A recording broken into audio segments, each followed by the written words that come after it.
Hey, what's up? I'm Chris Abbott, and in this video, we're going to be talking about how to use social media for church outreach. Coming up.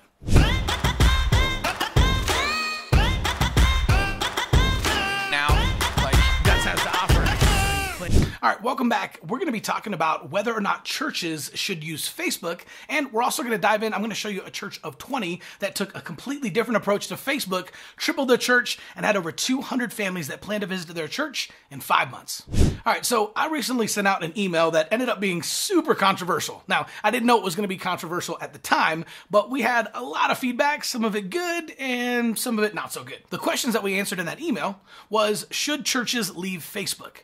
Right? A lot of churches are kind of asking this question right now and want to know, hey, with everything that's going on, is Facebook specifically targeting Christians and churches and conservatives, and are they kicking people off Facebook? And if so, should our church even be on Facebook? Okay, so should churches leave Facebook? Well, the answer is 100% no. Here's why. There's 2.8 billion people on Facebook, and that makes Facebook the single largest missions field in the history of the church.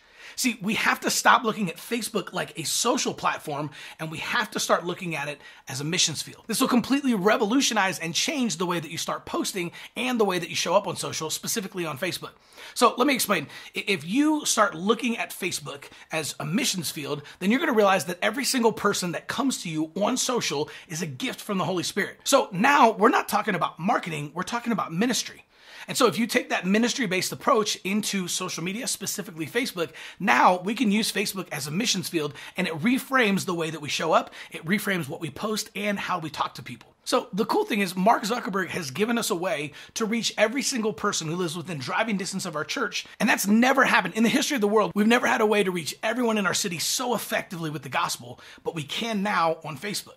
About 100 years ago, there was a group of people that became known as One-Way Missionaries. They purchased one-way tickets to the missions field with no return half. And instead of suitcases, they packed everything they owned into coffins, because they knew that the places that they were going to were so hostile to the gospel that they would probably come back in that coffin. They literally waved goodbye to all their friends, family, and everything they'd ever known to trust God and to go off into the missions field. And they knew they'd never return home. Now, Mark Batterson tells the story of one of these one-way missionaries named A.W. Milne. He set sail for the New Hebrides in the South Pacific, and he knew that the headhunters there had martyred every single missionary that had gone before him. But the crazy thing was, they actually didn't kill A.W. Milne when he got there. In fact, he actually lived among the tribe, teaching them about the gospel and ministering to them for 35 years. The cool thing is, when he finally died, they buried him in the middle of the village. And on his tombstone, they wrote these words: "When he came, there was no light.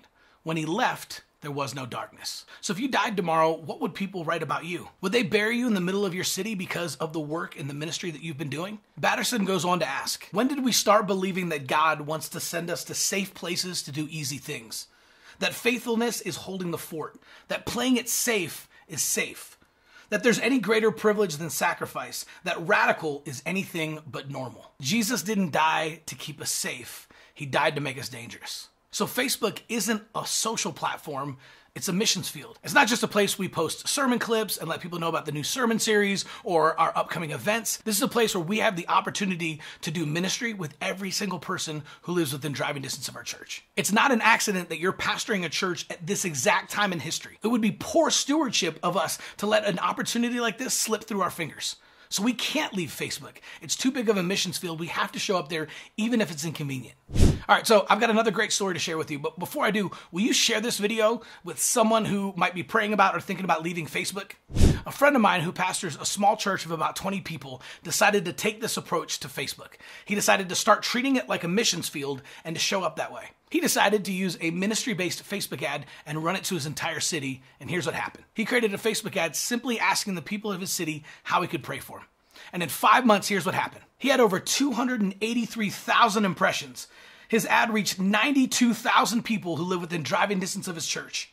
He had 1,981 prayer requests, and he had 209 new families who planned to visit to his church in 5 months. And as a direct result, 1,981 people submitted a prayer request, and 209 families went on to schedule a visit to show up to his church. This is the power of treating Facebook like a missions field. So the biggest difference in the way that he used Facebook ads was this wasn't marketing, This was ministry. Can you imagine what it would be like to run a simple Facebook ad and to be able to pray for thousands of families who live in your town? What if 209 of them signed up to visit your church in the next 5 months? See, the biggest difference in this strategy is that it's ministry first before you ever invite them to church. We had a church of 15 that grew to 50 people in only 2 months. We had a church of 60 go to 110 in 3 months. And we had a church plant that was stuck at 130 go from 130 to 200 in only 3 months. They actually broke the 200 barrier in the middle of July. So while everyone else is going through the summer slump and attendance is down, they were breaking church growth barriers, and they had their 2 largest membership classes of people actually joining the church in July and August.